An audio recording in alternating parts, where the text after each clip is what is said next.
Before I even start this test ride, I want to preface it with the truth, that I'm a little bit skeptical about a 162-inch Yamaha 1049cc Genesis and what it can do up here in the mountains. But since their reinvigoration into the mountain category in 2015, I have to remember that these new Viper M-TXs are not the heavy mountain sleds of old. These are new, sleek, and incredibly capable mountain climbers that have not only proven to be successful in 2015, they've built on that success and overhauled them for model year 16. And the differences on the M-TX are significant, not the least of which is the very interesting and obvious 3-inch Power Claw track that's found out back. Yes, the LE Viper M-TX has gone 3-inch, and for today I'm testing the 162-inch version of the LE. But the big twist comes from the 1049cc Genesis Triple that's not just building the 135 plus horsepower we're used to, but is now going to be making competition-crushing power in the neighborhood of 180 ponies at altitude the two strokes can't compete with. And it's got a warranty thanks to the Yamaha and MPI turbo relationship. But back to the turbo. One of the biggest things I find to be a problem at altitude, seeing that we come from 900 feet above sea level at SnowTrek's world headquarters, is the power penalty that you pay when you ride at big digits.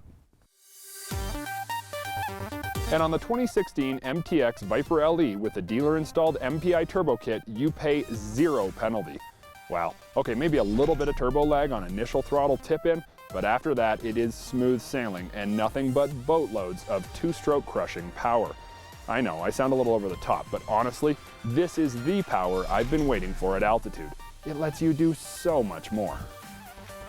Are there downsides to a 4-stroke in the Alps? Well, sure there are. The extra weight is definitely noticeable up front, and I really don't like it, especially when you start to get extra aggressive.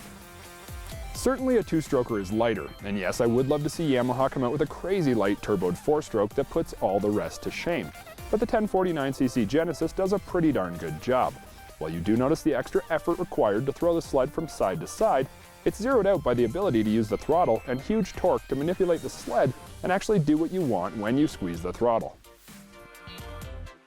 The 3-inch lug on this sled is the most impressive in the industry in terms of sheer forward momentum when you give any input to the throttle. Thanks to the totally updated rear Fox float skid frame that keeps the track evenly tensioned and delivers a quite acceptable ride for a mountain sled, you can feel all that 3-inch goodness. When you grab a handful, the skis get light, the smiles get big, and before you know it, your headlight is illuminating the pathway to Mars. And if you spool that turbo hard enough, the 3-inch Power Claw just might take you there. Quite a few changes went into the overhauled front end of the M-TX. That includes a new spindle and A-arms, which not only reduce weight by 2.4 pounds, but also reduce the surface area contacting the snow. The significantly different upper A-arm is quite minimal and allows the new geometry to translate into a sled that's easier to side hill and get over onto its edge. But the real question is, does it work?